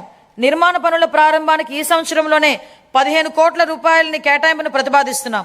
శ్రీకాకుళం, రాజమండ్రి, ప్రకాశం, చిత్తూరు జిల్లాల్లో 4 కొత్త ఇండియా రిజర్వ్ ఏపీఎస్పీ బెటాలియన్లు ప్రారంభించి 3,920 పోస్టులు మంజూరు చేశాం. పౌర పోలీస్ నిష్పత్తిని మెరుగుపరిచేందుకు 5,757 స్టైఫండరీ క్యాడెట్ ట్రైనీ కానిస్టేబుల్ నియమించాం. శిక్షణ సమయంలో వారికి ఆర్థిక మద్దతుగా నెలవారీ భత్యాన్ని 4,500 నుంచి 12,000 రూపాయలకు 3 రెట్లు పెంచినట్టు గౌరవ ముఖ్యమంత్రి గారు ప్రకటించడం జరిగింది. పోలీస్ సిబ్బందికి బకాయి ఉన్న టీఏడీఏలు, సెలవు సంబంధిత బకాయిలు, వైద్య రియంబర్స్మెంట్లు తదితర చెల్లింపుల కోసం దాదాపు 500 కోట్ల రూపాయలను విడుదల చేశాం. పీసీ నుంచి డీజీపీ వరకు 20 లక్షల నుంచి 45 లక్షల వరకు ఉచిత బీమా కవరేజ్ కల్పించే గ్రూప్ పర్సనల్ యాక్సిడెంట్ ఇన్సూరెన్స్ పథకాన్ని పునరుద్ధరించాం. గత 5 ఏళ్లుగా విస్తరించిన గాంజాయి సమస్యను ప్రత్యేక విభాగం ఈగల్ ద్వారా మరియు డ్రోన్ల వినియోగంతో కట్టడి చేస్తున్నాం. మహిళల భద్రత గురించి శక్తి యాప్ను ప్రారంభించాం. దీని ద్వారా 7 నిమిషాల్లోనే స్పందన లభిస్తుంది మరియు వేధింపులకు పాల్పడే వారిపై కఠిన చర్యలు తీసుకుంటున్నాం. జిల్లా న్యాయ వ్యవస్థ కోసం కోర్టులు, భవనాలు మరియు నివాస గృహాల నిర్మాణాన్ని విస్తృతంగా చేపట్టాం. న్యాయ వ్యవస్థకు 349 కోట్ల రూపాయల విలువైన పనులను మంజూరు చేశాం. 2026-27లో తొలి దశలో 100 కొత్త కోర్టులను కూడా ఆమోదించాం. పునర్వ్యవస్థీకరించిన ఎక్సైజ్ విధానంతో మద్యం రంగంలో లీకేజీలను పూర్తిగా నివారించాం. అవినీతి లేకుండా ఆదాయం రాష్ట్ర ఖజానాకు సక్రమంగా చేరుతుంది. అగ్నిమాపక సేవల ఆధునీకరణలో భాగంగా 17 కొత్త అగ్నిమాపక కేంద్రాలను స్థాపిస్తున్నాం. స్పందన సమయాన్ని తగ్గించేందుకు అత్యాధునిక శోధన మరియు రక్షణ పరికరాలతో కూడిన అగ్నిమాపక వాహనాలను కొనుగోలు చేస్తాం. రాష్ట్ర శిక్షణా కేంద్రాన్ని మౌలిక సదుపాయాల అభివృద్ధి ద్వారా బలోపేతం చేస్తాం. 2026-27 ఆర్థిక సంవత్సరానికి హోంశాఖకు 9,165 కోట్లను కేటాయించాలని నేను ప్రతిపాదిస్తున్నాను. అదేవిధంగా మద్య నిషేధం మరియు ఎక్సైజ్ శాఖకు 500 కోట్లను కేటాయించాలని ప్రతిపాదిస్తున్నాం. మరియు మా ప్రభుత్వం తీసుకున్న కొన్ని ముఖ్యమైన చర్యలను ఈ సందర్భంగా ప్రస్తావించదలిచాను. ఆర్థిక శాఖ తీసుకున్న చర్యలు: రాష్ట్ర ఆర్థిక వ్యవస్థను జాగ్రత్తగా నిర్వహిస్తూ ఆర్థిక క్రమశిక్షణ పాటిస్తున్నామని కింద చర్యలు స్పష్టంగా చూపిస్తున్నాయి. గత ప్రభుత్వం అత్యధికంగా 12.3% వరకు ఉన్న వడ్డీ రేట్లపై అప్పులు తీసుకుంది. రాష్ట్ర ఆర్థిక భారాన్ని తగ్గించేందుకు అధిక వడ్డీ రుణాలను 9% లేదా అంతకంటే తక్కువకు తీసుకురావడానికి వడ్డీ రేట్ల తగ్గింపు, డెప్ట్ స్వాంపింగ్ వంటి చర్యలను చేపడుతున్నాం. ఇప్పటి వరకు 43,298 కోట్ల రుణాలకు వడ్డీని తగ్గించి సంవత్సరానికి 327 కోట్లు ఆదా చేశాం. అదనంగా మరో 1.2 లక్షల కోట్ల రుణాలపై మెరుగైన షరతులు పొందేందుకు చర్యలు కొనసాగిస్తున్నాం. దీని ద్వారా సంవత్సరానికి సుమారు 1,658 కోట్ల ఆదా కలుగుతుందని అంచనా. పంచాయతీలు మరియు మున్సిపాలిటీలను బలోపేతం చేయడానికి ఆర్థిక సంఘ గ్రాంట్ల కింద 3,797 కోట్లను విడుదల చేశాం. 12 జూన్ 2024 నాటికి పెండింగ్లో ఉన్న 24,811 కోట్ల బకాయిలను క్లియర్ చేశాం. సాగునీరు, రహదారులు మరియు ఇతర పనులకు 37,030 కోట్లను చెల్లించి ఆర్థిక కార్యకలాపాలను పునరుద్ధరించాం. 163 కేంద్ర ప్రాయోజిత పథకాలకు 18,701 కోట్లను విడుదల చేసి వాటిలో 85 పథకాలను పునరుద్ధరించాం. దీని ఫలితంగా కేంద్ర ప్రభుత్వ నిధుల విడుదల మరింత పెరిగింది. ఆంధ్రప్రదేశ్ వెల్త్ ఫండ్ను 100 కోట్ల సీడ్ కార్పస్తో ఏర్పాటు చేయాలని ప్రతిపాదిస్తున్నాం. దేశవ్యాప్తంగా ఉన్న అవకాశాలలో పెట్టుబడులు పెట్టేందుకు ప్రైవేట్ ఈక్విటీ పెట్టుబడిదారులను ఆహ్వానించి రాష్ట్రానికి సంపద సృష్టించే దిశగా ముందుకు కొనసాగుతున్నాం. సంస్కరణలు స్పీడ్ ఆఫ్ డూయింగ్ బిజినెస్ సిద్ధాంతానికి అనుగుణంగా ప్రభుత్వంలో చట్టాలు, నియమాలు, నిబంధనలు, ప్రభుత్వ ఉత్తర్వులను సమీక్షించి పరిపాలనా ప్రక్రియలను సరళీకరించి పెట్టుబడులకు అనుకూల వాతావరణాన్ని మరియు పౌర సేవల మెరుగుదలను కల్పిస్తున్నాం.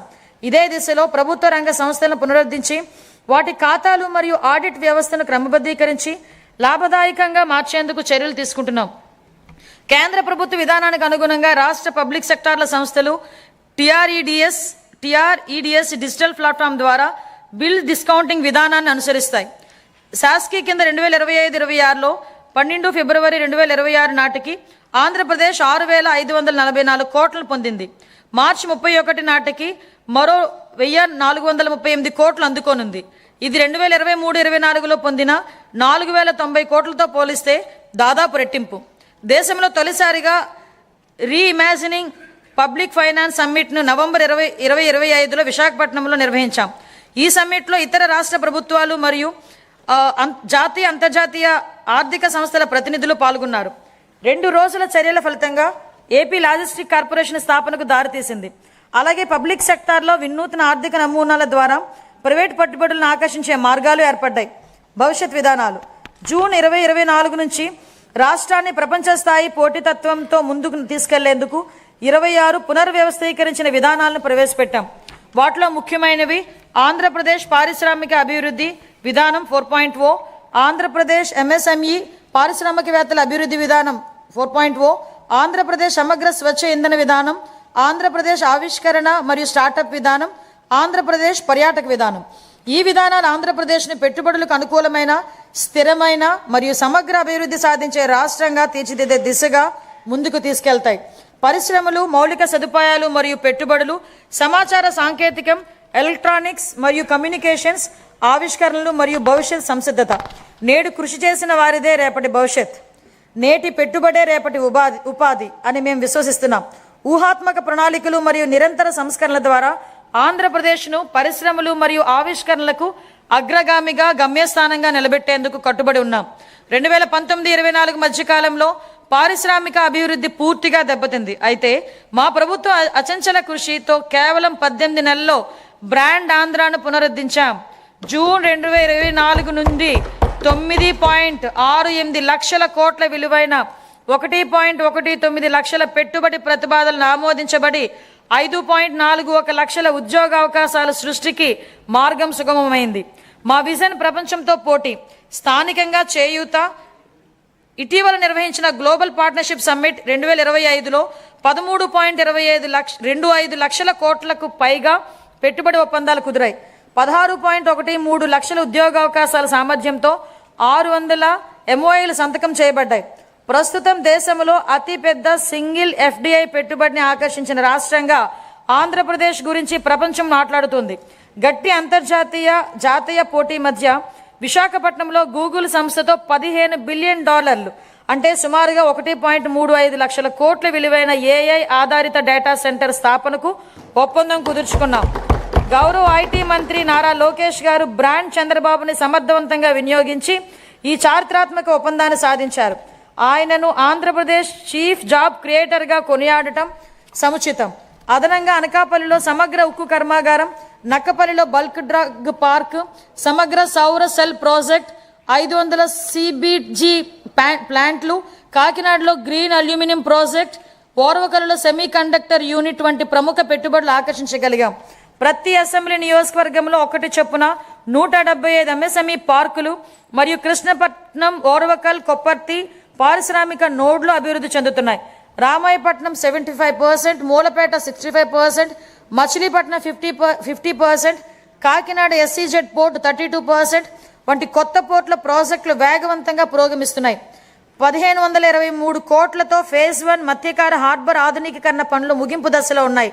అలాగే సాగర్మాల 2.0 సహకారంతో ఫేజ్ 2 హార్బర్లను ఈ పీసీ పద్ధతిలో పునఃటెండర్ చేసి సకాలంలో పూర్తి చేయడానికి చర్యలు చేపట్టాం. భోగాపురం గ్రీన్ఫీల్డ్ విమానాశ్రయాన్ని అల్లూరి సీతారామరాజు అంతర్జాతీయ విమానాశ్రయంగా పేరు మార్చబడింది. ఇది 97% పూర్తయింది. కర్నూలు జిల్లా ఓర్వకల్లో 300 ఎకరాల్లో దేశంలో తొలి సమగ్ర డ్రోన్ సిటీని అభివృద్ధి చేస్తున్నాం. రతన్ టాటా ఇన్నోవేషన్ హబ్ను రాష్ట్ర ప్రధాన నవకల్పనల వేదికగా స్థాపించబడింది. అమరావతి క్వాంటమ్ వ్యాలీ మరియు క్వాంటమ్ కంప్యూటింగ్ సెంటర్ల స్థాపన ద్వారా ఆంధ్రప్రదేశ్ డీప్ టెక్ రంగంలో అగ్రగామిగా నిలుస్తోంది. 1990లలో ఐటీ విప్లవం ద్వారా లాభపడిన తరానికి పోలికగా నేటి యువత రేపటి సాంకేతిక విప్లవాల ద్వారా లాభపడనున్నారు. 36 పైగా శాఖలు, 139 డేటాబేస్ల సమగ్ర సమన్వయంతో ఏపీ స్టేట్ డేటా లేక్ ద్వారా డేటా ఆధారిత పరిపాలన బలోపేతం చేశాం. మనమిత్ర వాట్సాప్ గవర్నెన్స్ సేవలను 150 నుంచి 900కి పైగా పెంచి పౌరులకు వేగవంతమైన సేవలను అందిస్తున్నాం.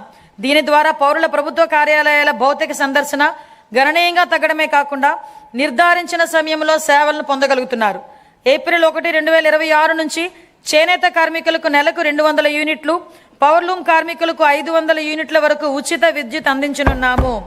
దీనివల్ల 1 లక్షకు పైగా కుటుంబాలు లాభపడతాయి. పరిశ్రమలు మరియు వాణిజ్య శాఖకు 3161 కోట్లు, మౌలిక సదుపాయాలు మరియు పెట్టుబడుల శాఖకు 1283 కోట్లు, సమాచార సాంకేతికం, ఎలక్ట్రానిక్స్ మరియు కమ్యూనికేషన్ శాఖకు 536 కోట్లు ప్రతిపాదిస్తున్నాను.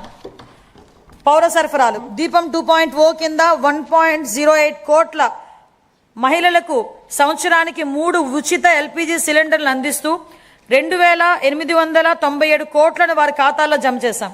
ధాన్యం కొనుగోలులో దేశానికి ఆదర్శంగా నిలిచాం. 12 ఫిబ్రవరి 2026 నాటికి 8.54 లక్షల రైతుల ఖాతాల్లో 10,580 కోట్ల జమ అయ్యాయి. ఇదంతా కూడా ఒక్కరోజు వ్యవధిలోనే జరిగింది. వితిన్ 24 అవర్స్ రికార్డు స్థాయిలో 9,740 కోట్ల నగదు వారి ఖాతాల్లోకి జమ చేయడం జరిగింది. అందులో 55% 8 గంటల్లో చెల్లించడం మా వేగం, పారదర్శకత నిదర్శనం. 2026-27లో పౌర సరఫరాల శాఖకు 3,821 కోట్లు ప్రతిపాదిస్తున్నాం. సామాజిక సంక్షేమం, గిరిజన, బీసీ, మైనార్టీల సంక్షేమం. అభివృద్ధి అంటే కేవలం భవనాలు కాదు, గౌరవప్రదమైన జీవనమే అసలైన అభివృద్ధి. గౌరవనీయ ముఖ్యమంత్రి గారి హృదయానికి అత్యంత సన్నిహితమైన అంశం సంక్షేమం. సంక్షేమం అనేది కేవలం దాతృత్వం కాదని, అది సమానత్వం, గౌరవం మరియు సామాజిక న్యాయం పట్ల ప్రభుత్వానికి ఉన్న అంకిత భావం అని ఆయన బలంగా నమ్ముతారు. సంక్షేమ కార్యక్రమాలని స్వర్ణాంధ్ర 2047 లక్ష్యాలతో అనుసంధానిస్తూ విద్య, ఆదాయ భద్రత మరియు ఆత్మగౌరవమే కేంద్ర బిందువుగా ఆయన పాలన సాగిస్తున్నారు. ఎన్టీఆర్ భరోసా పెన్షన్ల పంపిణీ. రాష్ట్ర సంక్షేమ చరిత్రలో ఎన్టీఆర్ భరోసా పెన్షన్ల పంపిణీ ఒక మైలురాయి. లక్షలాది కుటుంబాలకు పెద్ద కొడుకులా గౌరవనీయ ముఖ్యమంత్రి గారు స్వయంగా లబ్ధిదారుల ఇళ్లకు వెళ్లి పెన్షన్లు అందజేస్తూ వారికి భరోసా కల్పిస్తున్నారు. దేశంలో మరెక్కడా లేని విధంగా డీబీటీ ద్వారా 4,000 నుంచి 15,000 రూపాయల వరకు పెన్షన్లు అందిస్తున్న ఏకైక రాష్ట్రం ఆంధ్రప్రదేశ్. గత 19 నెలల్లో 58,000 కోట్ల కంటే ఎక్కువ విలువైన పెన్షన్ల లబ్ధిదారులకు పంపిణీ చేయడం జరిగింది. ఆర్థిక ఒత్తిడి ఉన్నప్పటికీ సూపర్ 6ను విజయవంతంగా అమలు చేశాం. ఎస్సీ, ఎస్టీ, బీసీ, ఈడబ్ల్యూఎస్, మైనార్టీలకు fee reimbursement, post matric scholarships, auto డ్రైవర్ల సేవలో, మత్స్యకార సేవలో ఉచిత విద్యుత్ వంటి పథకాలు అమలు చేస్తున్నాం. జూన్ 2024 నుంచి ఇప్పటి వరకు మేము చేపట్టిన 743 సాంఘిక సంక్షేమ హాస్టళ్ల మరమ్మతులు మరియు రెసిడెన్షియల్ పాఠశాల పునరుద్ధరణలో పిల్లల పట్ల మా ప్రభుత్వం చూపే శ్రద్ధ స్పష్టంగా కనబడుతుంది. పిల్లలు మంచిగా చదువుకోవడానికి స్వచ్ఛమైన తాగునీరు, సీసీటీవీ రియల్ టైం పర్యవేక్షణలు కల్పించి వారి ఆరోగ్యం మరియు భద్రతా వ్యవస్థను మెరుగుపరుస్తున్నాం. వీరికి మరింత సౌకర్యాల కల్పనకు హాస్టళ్లు మరియు రెసిడెన్షియల్ పాఠశాలల నేను 300 కోట్లు కేటాయించాలని ప్రతిపాదిస్తున్నా. 2025-26 మధ్యకాలంలో వివిధ పథకాల ద్వారా మైనార్టీల సంక్షేమం గురించి 3,766 కోట్ల రూపాయలు ఖర్చు చేశాం. చాలా కాలం క్రితం మూలన పడిన ప్రధానమంత్రి జన్ వికాస్ కార్యక్రమం పునరుద్ధరించాం. 3 సంవత్సరాలుగా నిద్రాణంగా ఉన్న రాష్ట్ర వక్ఫ్ బోర్డును మేము పునరుద్ధరించాం.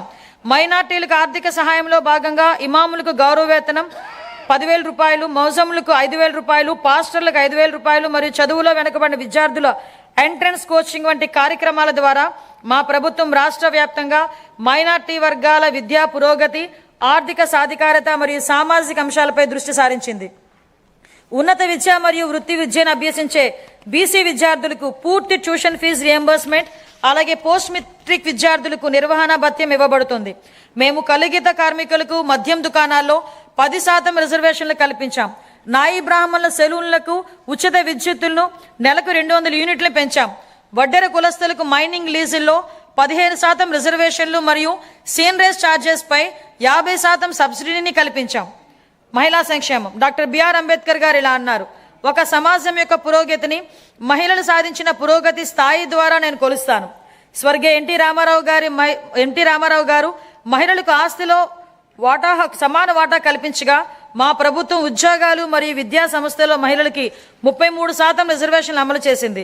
స్వర్ణాంధ్ర 2047 దార్శనికతను సాధించడంలో మహిళలు ప్రధాన పాత్ర పోషిస్తున్నారు. సంవత్సరానికి ఆశించిన 15% వృద్ధి రేటును సాధించడానికి ఆర్థిక కార్యకలాపాల్లో వారి భాగస్వామ్యాన్ని పెంచడం చాలా ముఖ్యం. గౌరవనీయ ముఖ్యమంత్రి ఒక సంవత్సరంలో 1,00,000 మంది మహిళా వ్యవస్థాపకులను సృష్టించాలని లక్ష్యంగా పెట్టుకున్నారు. వన్ ఫ్యామిలీ వన్ ఎంటర్ప్రీనర్ చెరువు కింద స్వయం సహాయక సంఘాలను మహిళలను చిన్న మరియు మధ్య తరహా వ్యవస్థాపకులుగా మార్చుతున్నారు. జూన్ 2024 నుంచి మేము ప్రవేశపెట్టిన అనేక సంస్కరణల ద్వారా మహిళలకు అనేక ప్రోత్సాహకాలు అందించాం. ప్రస్తుత సంవత్సరంలో మా ప్రభుత్వం 9,958 అంగన్వాడీ కేంద్రాలను అప్గ్రేడ్ చేసింది. 4,687 మినీ అంగన్వాడీలను ప్రధాన కేంద్రాలుగా అప్గ్రేడ్ చేశాం. అప్గ్రేడ్ చేయబడిన అంగన్వాడీ కేంద్రాల్లో అంగన్వాడీ సహాయకులు నియమించి వంట సౌకర్యాలు మెరుగుపరచబడ్డాయి. ప్రధానమంత్రి జన్మన్ కింద పీవీటీసీ ప్రాంతాల్లో 192 కొత్త అంగన్వాడీ కేంద్రాలు మంజూరు చేయబడ్డాయి. ఇవి 26-27లో పూర్తవుతాయి. అంగన్వాడీ కార్యకర్తలు, సహాయకులు మరియు ఆశా కార్యకర్తలు అంగన్వాడీ కేంద్రాల్లోని పిల్లలకు కీలకమైన సేవలు అందిస్తారు. అందుకు గాను వారి సుదీర్ఘ సేవలను గౌరవిస్తూ మా ప్రభుత్వం వారి పదవి విరమణ సమయంలో గ్రాట్యుటీని అందించడానికి ఉత్తర్వులు జారీ చేసింది. గౌరవ ముఖ్యమంత్రి గారి నాయకత్వంలో వికలాంగుల సమగ్ర అభివృద్ధి కోసం ఇంద్రధనస్సు అనే కార్యక్రమం చేపట్టబడింది. ఇందులో భాగంగా ఉచిత బస్సు ప్రయాణం, సబ్సిడీ పథకాల పునరుద్ధరణ, క్రీడా శిక్షణ, గృహ నిర్మాణం, వినికిడి లోపం ఉన్న వారికి ప్రత్యేక డిగ్రీ కళాశాల మరియు దివ్యాంగుల భవనాలు వంటి ప్రధాన అంశాలు ఉన్నాయి. 2026-27 సంవత్సరానికి నేను ఈ కేటాయింపులను ప్రతిపాదిస్తున్నా. ఎస్సీ కాంపోనెంట్ కోసం 20,644 కోట్లు, ఎస్టీ కాంపోనెంట్ కోసం 9,190 కోట్లు, బీసీ కాంపోనెంట్ కోసం 51,021 కోట్లు, మైనార్టీ వర్గాల సంక్షేమం కోసం 6,090 కోట్లు, మహిళలు మరియు వికలాంగులు మరియు సీనియర్ సిటిజన్ల సంక్షేమం కోసం 4,582 కోట్లు కేటాయించడం జరిగింది. ప్రతిపాదిస్తున్నాం. ఉద్యోగుల సంక్షేమం. ఉద్యోగ సంఘాల నుంచి సలహాలు, సూచనలు కోరిన తర్వాత ఉద్యోగుల భవిష్యత్తు నిధి మరియు పెన్షన్ ప్రక్రియలను సజావుగా మరియు కాగితరహితంగా చేస్తున్నాం. ఈ డిపిసి మాడ్యూల్ ద్వారా ప్రమోషన్ ప్రక్రియ ఆన్లైన్ చేయబడింది. ప్రభుత్వ ఉద్యోగులు మరియు పెన్షనర్లకు చాలా కాలంగా పెండింగ్లో ఉన్న బకాయిలను కూడా చెల్లించడం ప్రారంభించింది. 1,100 కోట్ల రూపాయలు డిఏ మరియు డిఆర్ బకాయిలను విడుదల చేశాం. జీపీఎఫ్ మరియు జిఎల్ఐ చెల్లింపులు క్రమం తప్పకుండా చేయబడుతున్నాయి. సిపిఎస్ ఉద్యోగులకు వారి పిఆర్ఏఎన్ అకౌంట్లలో ప్రభుత్వం వాటాతో కలిపి ఎప్పటికప్పుడే కంట్రిబ్యూషన్ జమ చేస్తున్నాం. మహిళా ఉద్యోగులకు వాళ్ళ వృత్తి మరియు వ్యక్తిగత జీవితాల్లో సమతుల్యను పెంపొందించే దిశగా సర్వీసులో ఎప్పుడైనా పిల్లల సంరక్షణ సెలవును పొందేందుకు వీలుగా పిల్లల వయోపరిమితిని తొలగించాం. ఉద్యోగి ప్రమాదవశాత్తు మరణించిన సందర్భంలో ప్రభుత్వ నిబంధనలకు మించి వారికి బీమా ప్రయోజనం అందించడానికి రాష్ట్ర ప్రభుత్వం జీతం ప్యాకేజ్ కింద మా ప్రభుత్వం బ్యాంకులతో ఒప్పందం కుదుర్చుకుంది. మా ప్రభుత్వం వివిధ కేటగిరీల్లో 30,607 ప్రభుత్వ ఉద్యోగాలను భర్తీ చేసింది. గత ప్రభుత్వ హయాంలో బకాయిలు చెల్లించిన కారణంగా ఆరోగ్య వ్యవస్థలు ఇబ్బందులు ఎదుర్కొన్నాయి. దీనితో చాలా కుటుంబాలపై ఆర్థిక భారం మోపబడి ఆర్థికంగా, మానసికంగా చాలా బాధపడ్డారు. గత ప్రభుత్వం ఆరోగ్య రంగానికి చెల్లించాల్సిన 6,486 కోట్ల రూపాయల బకాయిలను చెల్లించకుండా వదిలివేసింది. వీటిలో ఎక్కువ భాగం మా ప్రభుత్వం చెల్లించి ప్రజలకు ప్రభుత్వం మీద విశ్వాసం కల్పించింది. వ్యాధి చికిత్స కన్నా నివారణే ముఖ్యమని మేము నమ్ముతున్నాం. నివారణ వలన ఆరోగ్య అవసరాలపై జేబులోంచి ఖర్చును గణనీయంగా తగ్గిస్తుంది. మా ప్రభుత్వం అధికారం చేపట్టిన తరువాత పౌరుడిని ఆరోగ్య సంరక్షణ కేంద్రంలో ప్రాజెక్ట్ సంజీవిని చేపట్టింది. కుప్పంలో సిటిజన్ హెల్త్ స్క్రీనింగ్ పైలట్ కింద 41 రోగ నిర్ధారణ పరీక్షలను కవర్ చేసి 63,867 మంది వ్యక్తులను పరీక్షించింది. 6,300 కంటే ఎక్కువ హై రిస్క్ కేసులను గుర్తించి వాటిని ప్రాజెక్ట్ సంజీవనికి అనుసంధానించింది. 2026-27 సంవత్సరానికి ఆరోగ్య, వైద్య మరియు కుటుంబ సంక్షేమ శాఖకు 19,306 కోట్లు కేటాయించాలని నేను ప్రతిపాదిస్తున్నాను. కార్మిక శాఖ. కేంద్ర ప్రభుత్వం ప్రవేశపెట్టిన కార్మిక సంస్కరణలకు అనుగుణంగా మా ప్రభుత్వం పాత చట్టాలను సమీకరించి నూతన కార్మిక కోడ్స్ను అమలు చేసింది. కార్మికుల సంక్షేమాన్ని మరింత బలోపేతం చేయడానికి కొత్త ఈఎస్ఐ వైద్య సేవా సదుపాయాలను ప్రారంభిస్తున్నాం. విజయనగరం, గుంటూరు, నెల్లూరు జిల్లాలో 100 పడకల ఆసుపత్రులు, కర్నూలు, శ్రీ సిటీ, అచ్యుతాపురం, శ్రీకాకుళం జిల్లాలో 30 పడకల ఆసుపత్రులు ఏర్పాటు చేయబడుతున్నాయి. తిరుపతి ఈఎస్ఐ ఆసుపత్రిని 50 పడకల నుంచి 100 పడకలకు విస్తరించడం ద్వారా రాయలసీమ ప్రాంతంలో ద్వితీయ శ్రేణి వైద్య సేవల అందుబాటు గణనీయంగా మెరుగుపడింది. 2026-27 ఆర్థిక సంవత్సరానికి కార్మిక శాఖకు 735 కోట్ల రూపాయలను కేటాయించాలని నేను ప్రతిపాదిస్తున్నాను. గృహ నిర్మాణం. 2019-24 మధ్యకాలంలో గృహ నిర్మాణ పథకాల కోసం కేటాయించిన సుమారు 3,300 కోట్లను ఇతర ప్రయోజనాలకు మళ్లించారు. జూన్ 2024 నుంచి ఆ నిధులను గృహ నిర్మాణానికి వినియోగించి 3 లక్షల ఇళ్ల నిర్మాణాన్ని పూర్తి చేశాం. సుమారు 6 లక్షల లబ్ధిదారులపై ఆర్థిక భారం తగ్గించేందుకు ఎస్సీ, బీసీ వర్గాలకు అదనంగా 50,000 రూపాయలు, ఎస్టీలకు 75,000 రూపాయలు, పీవీటీసీలకు ₹1,00,000 ఆర్థిక సహాయం అందిస్తున్నాం. వచ్చే సంవత్సరంలో మరో 6 లక్షల ఇళ్ల నిర్మాణం పూర్తి చేయాలని లక్ష్యంగా పెట్టుకున్నాం. అలాగే అర్హులైన ప్రతి కుటుంబానికి PMAY గ్రామీణ పథకం కింద ఇళ్లను మంజూరు చేస్తున్నాం. 2026-27 కోసం గృహ నిర్మాణ శాఖకు 6,357 కోట్లను కేటాయించాలని ప్రతిపాదిస్తున్నాను. ఎనర్జీ. ఆధునిక అభివృద్ధి ఎనర్జీ ప్రాణాధారం. ఎనర్జీ భద్రత అంటే ఆర్థిక భద్రత. వ్యవసాయం, పరిశ్రమలు, సేవారంగం, విద్య, ఆరోగ్యం ప్రతి రంగం విశ్వసనీయమైన అందుబాటు ధరలలో విద్యుత్పై ఆధారపడి ఉంది. గత పాలనలో PPL నష్టవ్యస్తంగా రద్దు చేయడం వల్ల అధిక ధరల విద్యుత్ కొనుగోలు చేయాల్సి వచ్చి ట్రూఅప్ ఛార్జీల రూపంలో ప్రజలపై భారంగా మారింది. మా ప్రభుత్వం సరియైన విద్యుత్ కొనుగోలు విధానాలు, స్వీయ ఉత్పత్తి పెంపు ద్వారా ఈ రంగాన్ని స్థిరీకరించి ఫలితంగా టారిఫ్ సవరణలు చేసి లబ్ధిని వినియోగదారులకు అందించగలిగాం. ప్రస్తుత సంవత్సరంలో వ్యవసాయ విద్యుత్ సబ్సిడీగా 11,000 కోట్లకు పైగా విడుదల చేసి 22.5 లక్షల రైతులకు లబ్ధి చేకూర్చాం. అలాగే ఆక్వా టారిఫ్ సబ్సిడీగా 890 కోట్లు విడుదల చేసి 48,500 మంది ఆక్వా వినియోగదారులకు మద్దతిచ్చాం. BPL వృత్తిదారులకు subsidy టారిఫ్లు కొనసాగిస్తున్నాం. సమగ్ర స్వచ్ఛ ఇంధన విధానం క్రింద జూన్ 2024 నుంచి 2.88 లక్షల కోట్ల విలువైన 55 ప్రాజెక్టులను మంజూరు చేశాం. ఇందులో 15.56 గిగావాట్ సౌరశక్తి, 4.86 గిగావాట్ వాయుశక్తి, 17.7 గిగావాట్ పంపుడు స్టోరేజ్ ప్రాజెక్టులు, 1 MMATPA గ్రీన్ హైడ్రోజన్ వంటి ప్రాజెక్టులు ఉన్నాయి. 2026-27 కోసం ఎనర్జీ శాఖకు 13,934 కోట్లను కేటాయించాలని ప్రతిపాదిస్తున్నాను. రవాణా మరియు రహదారులు మరియు భవనాలు. గత పాలనలో రహదారుల దుస్థితి కారణంగా ప్రజలు తీవ్ర ఇబ్బందులు పడ్డారు. గుంతలతో నిండిన రహదారులు ప్రమాదాలకు దారితీశాయి. మా ప్రభుత్వం అన్ని వర్గాల రహదారుల మెరుగుదలకు విస్తృతంగా చర్యలు చేపట్టింది. ఈ సంవత్సరంలో 2,499 కోట్లతో 6,036 కిలోమీటర్ల రహదారులు మంజూరు చేయబడింది. పూర్వోదయ పథకం కింద ఈ బస్సులను పొందేందుకు ప్రయత్నిస్తున్నాం. అదనంగా PM ఈ-బస్ సేవా పథకం కింద 11 ప్రధాన నగరాల్లో 750 ఎలక్ట్రికల్ బస్సులను ప్రవేశపెడతాం. మహిళా సాధికారత మరియు భద్రత లక్ష్యంగా 15 ఆగస్టు 2025 నుంచి స్త్రీ శక్తి పథకం ప్రారంభించాం. జనవరి 2026 నాటికి దాదాపు 40 కోట్ల మహిళా ప్రయాణికులు ఈ పథకం ద్వారా లబ్ధి పొందారు.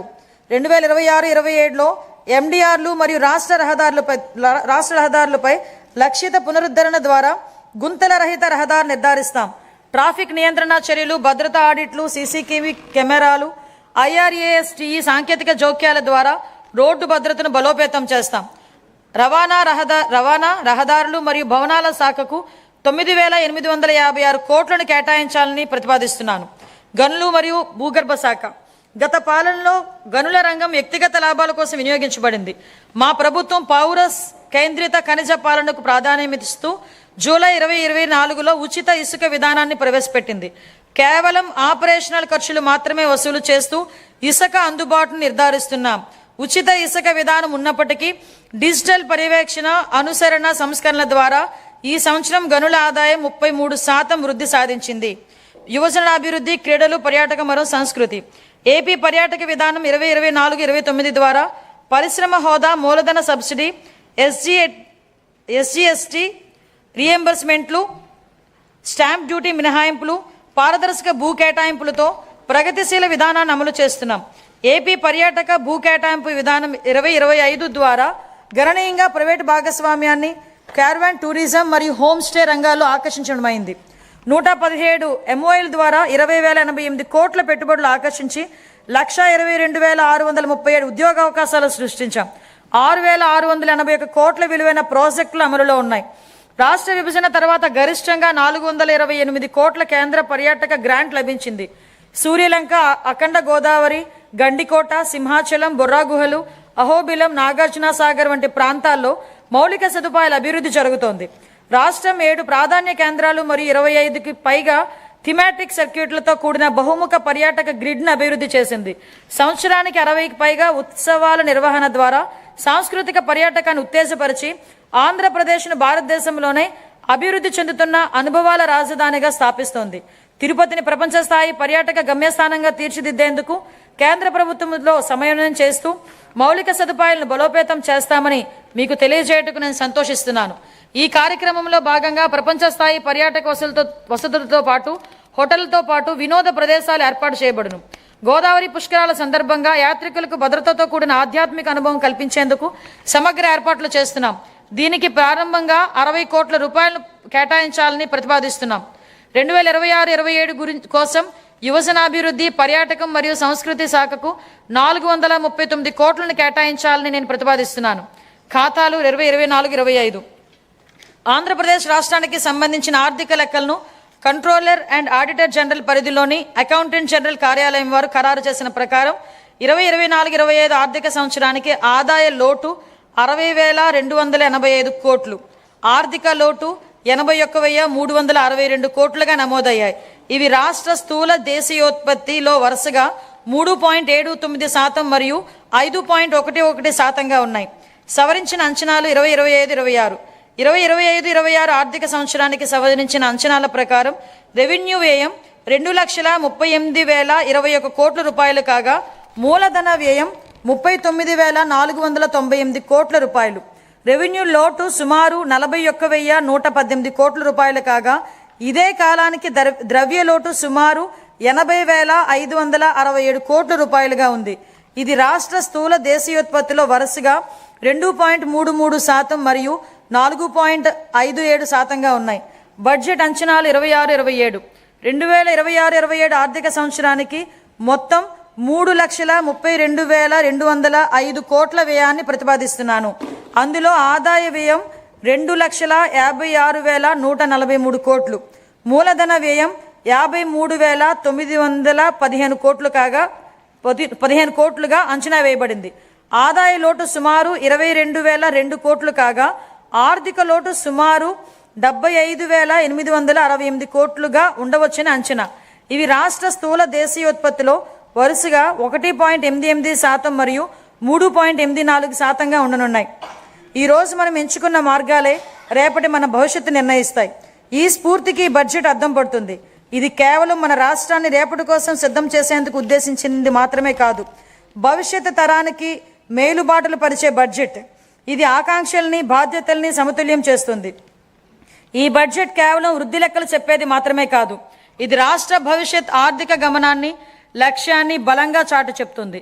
ఇది కేవలం తాత్కాలిక ఉపశమనం కలిగించేది కాదు, దీర్ఘకాలిక లక్ష్యాల సాధనకు ఉద్దేశించిన దార్శనిక పత్రం. ఆంధ్రప్రదేశ్ను భవిష్యత్తు సవాళ్లకు ధీటుగా బలమైన స్వాలంబన కలిగిన రాష్ట్రంగా తీర్చిదిద్దేందుకు రూపొందించిన బడ్జెట్ ఇది. రాష్ట్రంపై ఇకపై సాగించబోయే ప్రయాణానికి క్రమశిక్షణ, సాహసోపేత నిర్ణయాలు, సమిష్టి కృషి అవసరం. లక్ష్య సాధనలో ఖచ్చితంగా విజయం సాధిస్తామన్న భరోసాతో ఉన్నాం. ఎందుకంటే మనకు కలల్ని సాకారం చేయటంలో తిరుగులేని నాయకుడు, దార్శనికుడు శ్రీ చంద్రబాబు నాయుడు గారి నాయకత్వం ఉంది. భారతదేశాన్ని అగ్రస్థానంలో నిలబెట్టేందుకు, తిరుగులేని శక్తిగా తీర్చిదిద్దేందుకు అవిశ్రాంత కృషి చేస్తున్న ప్రధాని నరేంద్ర మోడీ గారి అండదండలు, ఉప ముఖ్యమంత్రి శ్రీ పవన్ కళ్యాణ్ గారి విశ్వసనీయ భాగస్వామ్య సహకారం మరియు మరింత ఉత్సాహంతో లక్ష్యాన్ని చేరేలా ప్రేరణిస్తాయి. ఈ నాయకులిచ్చే స్ఫూర్తి మనల్ని మెరుగైన భవిష్యత్తు వైపు నడిపిస్తుంది. ప్రజలు వేసే ప్రతి ఓటులో వారి ఆశలు, ఆకాంక్షలు నిక్షిప్తమై ఉంటాయి. ప్రతి ఓటు వెనుక ఉన్న ప్రజల ఆకాంక్షల్ని మనం నిరంతరం గుర్తుపెట్టుకోవాలి. వాటిని సాకారం చేసేందుకు ప్రతిరోజు, ప్రతి క్షణం మనం కృషి చేయాలి. పరిపాలన అంటే అధికారం చలాయించడం కాదు, ప్రజలకు సేవ చేయటం. ఈ బడ్జెట్ని మనం దీని పరిమాణాన్ని బట్టి కాకుండా ఎంత నిబద్ధతతో దీన్ని అమలు చేశామన్న దాన్ని బట్టి చూడాలి. దీనిలో చేసిన ప్రకటనలు బట్టి కాకుండా అవి ప్రజల జీవితాలపై ఎలాంటి ప్రభావం చూపాయన్న దానిపై గుర్తుపెట్టుకోవాలి. ప్రజలు మాపై ఉంచిన అచంచల విశ్వాసానికి కృతజ్ఞతలు తెలియజేస్తూ, వారి సేవ చేసే భాగ్యాన్ని మాకు కల్పించినందుకు ధన్యవాదాలు తెలియజేస్తూ ఈ బడ్జెట్ను గౌరవ సభ ఆమోదం గురించి సమర్పిస్తున్నాం. జై హింద్.